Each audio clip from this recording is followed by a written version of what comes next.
दे सकती हूँ। मैं आज LIC का रिवाइवल क्या होता है इसके बारे में आज बताने वाली हूँ। रिवाइवल का मतलब है कि रिवाइवल कब करते हैं LIC में। तो रिवाइवल का ऐसा मतलब है जब अपनी पॉलिसी लैप्स हो जाती है उसके बाद वो रिवाइवल करना पड़ता है।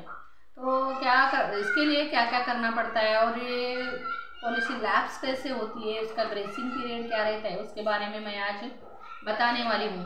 तो इसलिए ये वीडियो आप पूरा अंत तक देखिए। अगर आप स्किप कर देंगे तो आपको पूरी जानकारी नहीं मिल पाएगी। तो आप अगर मेरे वीडियो पर अगर चैनल पे नए हैं तो आप इस चैनल को सब्सक्राइब कर दीजिए, लाइक करिए, शेयर करिए और बेल आइकन पर क्लिक कर दीजिए ताकि मैं जब भी आपको नया वीडियो बनाऊंगी तो आपको उसकी नोटिफिकेशन मिल जाएगी। तो मैं आज LIC का रिवाइवल क्या होता है इसके बारे में मैं आज बताने वाली हूँ। LIC का रिवाइवल मतलब रिवाइवल कब करना पड़ता है, तो जब LIC की पॉलिसी लैप्स हो जाती है, यानी लैप्स होती है यानी अपने पैसे जो भरने के रहते हैं तो वो भरने के लिए थोड़ा सा लेट हो जाते, थोड़ा सा यानी 2-3 महीने 5 महीने के बाद पॉलिसी लैप्स हो जाती है। 5 महीने के बाद पॉलिसी लैप्स हो जाती है। जब समझो आपका ECS है यानी मंथली मोड है तो आप 5 महीने अगर पैसे नहीं भरे तो आपकी पॉलिसी लैप्स हो जाती है। अगर 1 साल का रहे, अगर ईयरली मोड रह गया तो ईयरली मोड में भी 5 महीने के बाद पॉलिसी लैप्स हो जाती है। अगर आपकी पॉलिसी का प्रीमियम भरने का जो डेट रहता, समझो 1 जनवरी है तो 1 जनवरी है तो आपका डेट 1 मई तक आपकी पॉलिसी आप कभी भी भर सकते हैं थोड़ा सा ड्यू ओवर के।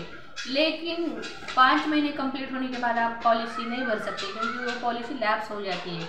तो उसके लिए थोड़ी सी प्रोसीजर रहती है, उसको रिवाइवल बोलते हैं। रिवाइवल करने के लिए ऑफिस जाना पड़ता है, वहाँ से रिवाइवल कोटेशन लेना पड़ता है। यानी कि रिवाइवल कोटेशन यानी वो 5 महीने का जितना भी प्रीमियम है या समझो 1 साल का है, 2 साल का है, जितने भी दिन का आपका पीछे रह गए वाला है भरने का, तो उतने का वो आपको उतने का कोटेशन निकालना पड़ता है। उसमें फिर उसमें लेट फी वो सब ऐड करके आपको रिवाइवल कोटेशन दे देते हैं।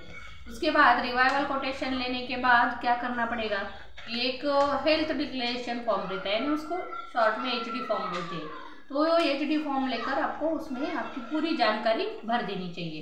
HD फॉर्म ये ऐसा रहता है, ये मेरे हाथ में जो फॉर्म है वो HD फॉर्म है।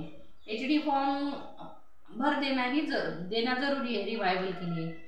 और पीछे के साइड में भी है ये फॉर्म, पीछे के साइड में यहाँ पे LIC के पॉलिसी धारक जो है उनकी साइन करना पड़ता है और इधर साइड में एक साक्षीदार की साइन करनी पड़ती है। तो इस तरह से HD फॉर्म रिवाइवल कोटेशन के साथ भरना जरूरी है। इसमें सब लिखे वाला रहता। अभी मैं इसके लिए एक डिटेल वीडियो बनाने वाला है हेल्थ डिक्लेरेशन का, तो वो आप मेरे चैनल पे जाके देख सकते हैं। तो इसमें मैं थोड़ा थोड़ा शॉर्ट में इसमें बता देती हूँ। शुरू में क्या रहता है, इसमें लिखे वाला रहता है कि पूरा कौन से डिवीजन से है आपकी पॉलिसी, शाखा कौन सी है, ये सब इसके अंदर लिखे वाला रहता है। तो ये सब फॉर्म भर देना चाहिए। आपके हेल्थ के बारे में पूछा गया है कि आपको कौन सी बीमारी है, आपने कौन सा टेस्ट करे वाले हैं या आपको कौन सी बीमारी निकले वाली, ये सब इसमें है। तो अगर इसमें से अगर आपको बीमारी वो निकली तो आपका रिवाइवल नहीं हो सकता, इसके लिए मेडिकल टेस्ट करनी पड़ती है। अगर कुछ नहीं निकला तो विदाउट मेडिकल भी आपका रिवाइवल हो जाता है और आपकी पॉलिसी अच्छी तरह से शुरू हो जाती है।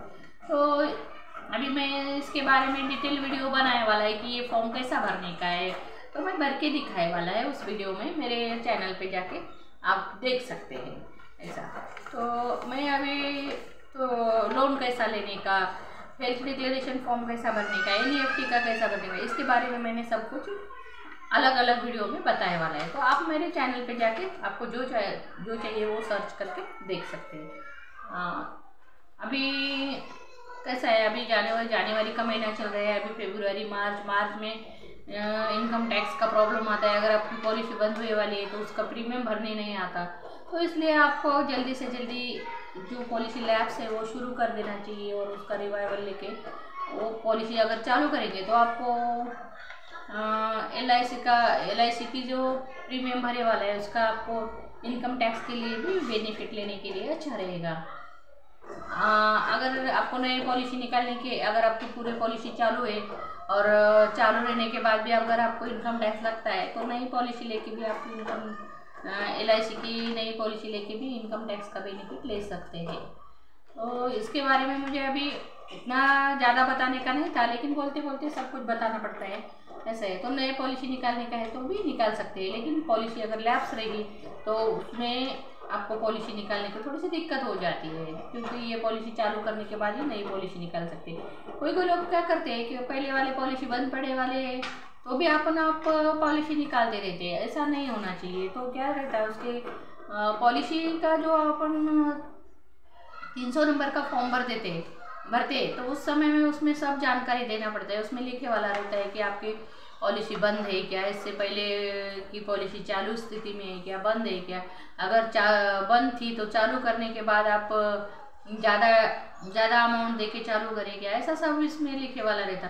तो अगर पॉलिसी लैप्स हुए वाली रही तो पॉलिसी नहीं ले सकते आप, तो भी कभी कभी कैसा करना पड़ता है कि ये चालू करके फिर नई पॉलिसी ले सकते हैं।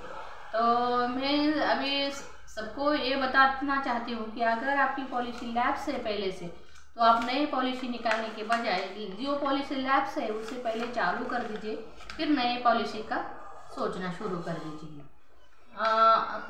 मुझे तो ऐसा लगता है कि आप पहले की पॉलिसी चालू करने के बाद ही नई पॉलिसी का सोचना चाहिए। पहले की पॉलिसी अपनी बंद है तो आपके पैसे भी रुके वाले रहते हैं वहाँ पे, तो वो सब अगर आप अच्छे से रूटीन में आ जाए तो फिर नए निकालने के लिए कोई प्रॉब्लम नहीं रहता। पहले के भी पैसे आपके भरे वाले रहते, फिर ये भरने के बाद नया पॉलिसी निकालने के बाद नई पॉलिसी की तरफ भी आपका ध्यान रहेगा और ये लैप्स की लैप्स रह जाएंगी। इसलिए पहले लैप्स पॉलिसी भर दीजिए और नए पॉलिसी का बाद में सोचिए। धन्यवाद।